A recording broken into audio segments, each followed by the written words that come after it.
নমস্কার, smart study education Bengali ক্লাসে তোমাদের সকলকেই স্বাগত জানাই।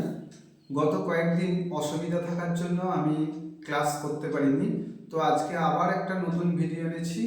আগের দিন পাঠ করা আফ্রিকা কবিতাটার কিছু প্রশ্নপত্র আজ তোমাদেরকে দিতে চলেছি। আফ্রিকা কবিতায় তোমাদের যে কোশ্চেনগুলো অবশ্যই কেয়ারিভাবে করতে হবে সেগুলো হচ্ছে, দেখো 1 নম্বর কোশ্চেনে আছে এলো মানুষ ধরার দল। মানুষ ধরার দল কোথায় এলো?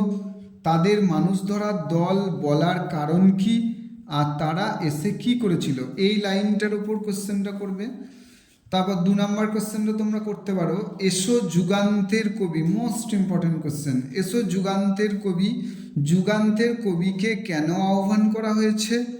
3 নম্বর কোশ্চেন থাকছে সেই হোক তোমার সভ্যতার শেষ পুণ্যবাণী। পুণ্যবাণীটি কি?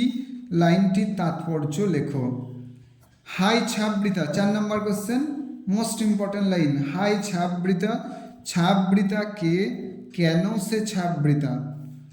5 নম্বর কোশ্চেন হচ্ছে অপরিচিত ছিল তোমার মানব রূপ। কার রূপ কেন অপরিচিত?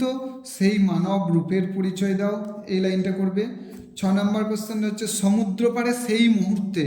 সমুদ্র পাড়ে বলতে কি বোঝানো হয়েছে এবং সেখানে সেই মুহূর্তে কি ঘটেছিল?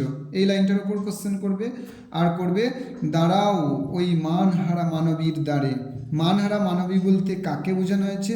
কে কেন মানহারা মানবীর দ্বারে দাঁড়াবে? এই গুটিকত কোয়েশ্চেন তোমরা আফ্রিকা থেকে ফুল মার্কস 3 কোয়েশ্চেন করবে। আর 1 নম্বরের এমসিকিউ এসএকিউ তোমরা করবে।